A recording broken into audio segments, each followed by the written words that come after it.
There's a method to my madness. Morning, chaps. I'm Tom. I hope that by spending a day with some clampers, we can find out ways the humble motorist can beat them. You've got to admit, you've got a really bad rep, you know. Yeah, we have. Not you, but the industry as a whole has got a really bad reputation. There are companies out there, they're clamping people's cars unlicensed, and a lot of people, the general public, they don't know the ins and outs of wheel clamping, they don't know the laws about the licensing, they have to have their badges on display at all times. Yeah. Little things like that. So here's method 1 for beating the clampers. Make sure you haven't been clamped by a cowboy. Since 2005, clamping has been officially regulated, meaning all clampers have to pass special clamping exams. If the guys who've clamped you haven't got ID on display, call the police. So this is one of your sites that you control? This is one of our sites in here, yeah. And straight away, look at that. And Chrysler Voyager. That car there shouldn't be there. And there's no one in it. There's no one in it at all. What do you reckon? Yeah, we'll have it. Well, he's on double yellows. Can you see anything in the window there? No, there's definitely nothing. Regulated clampers certainly take a more professional approach compared to the stereotypical thugs we're used to. They check for permits and take pictures as evidence. Do you take extra care if you've got something really expensive? Yeah, for our Mercedes and stuff like that, yeah, you just take a bit, basically you treat it as if your own car, do you know what I mean?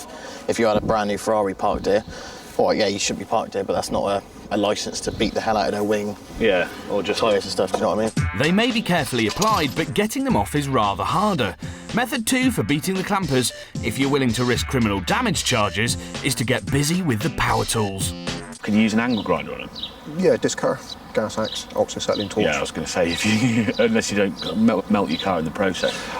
Yeah, I've watched a guy using oxyacetylene torch and got a bit happy with it and cut the chain and welded the chain to the plate.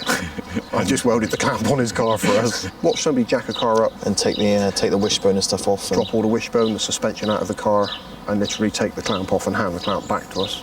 Well, you've got to admit that's fairly clever. At the end of the day, fair shout to him. Method 3 for beating the clampers is to just drive off with the clamp attached. Actually, method 3 doesn't work. Hello. Hiya, you've been wheel clamped, sir.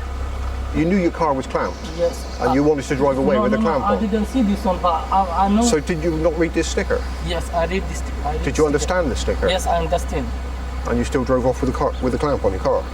Why did you drive off with it on? I never saw like this. Only 4 days I'm driving. Right. So that's why I didn't know. You've only been driving 4 days? Yeah, only 4 days, sir. Oh, dear. The man was forced to pay a £150 fine and probably wished he lived in Scotland. Because method 4 is to park illegally north of the border, where clamping is illegal because it's classed as extortion. In England, you get the distinct impression clampers are out to make as much money as possible. A lot of people have got a different view on wheel clamping because we're salaried, so we get paid X amount of money per year. Yeah. I could go out today and clamp one car, I could go out today and clamp 100 cars, and I still get my same smack bang wage. Is that the same for all clampers though? No, a lot of clamping companies employ wheel clampers and basically they're self-employed. Okay, and then every car you clamp on your sites, you'll get £45 a wheel clamp. That's when you get a lot of clamping cars which are a bit touch and go, because obviously if they can get away with it, they will. Oh man, come on, I need to get my kid to school. I have a permit. Look. Yes, madam, you do. It wasn't in the windscreen and it wasn't on display, and we do have photographs to show that it wasn't laid down there. Regardless, you can see it now. Right, if you'd like to read the permit, madam.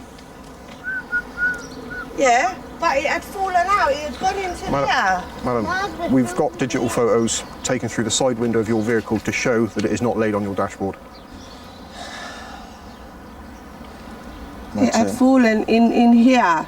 Right, so under all that stuff. Well, I can't help the fact that it was under, but I've got a permit. Please, man, my kid needs to go to school. Madam, in this situation, the best thing you can do is you pay the release fee and you write in an appeal. I don't have the money, don't you understand? Don't cry, baby. Don't give them the satisfaction of seeing you cry, baby. And now we're seeing the 5th and final method of beating the clampers. Tug at the heartstrings. And common sense may prevail. However, there's a twist. We hadn't witnessed sympathy at work, but cold economics. The lady was a previous offender. I've spoken to the MD this morning. She's okayed it to be free released. Okay.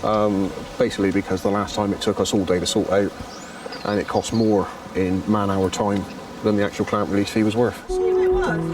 So what did I go back to your learn? vehicle. Well, campers are a lot nicer than they used to be, but the only method of definitely beating them is not to park badly in the first place.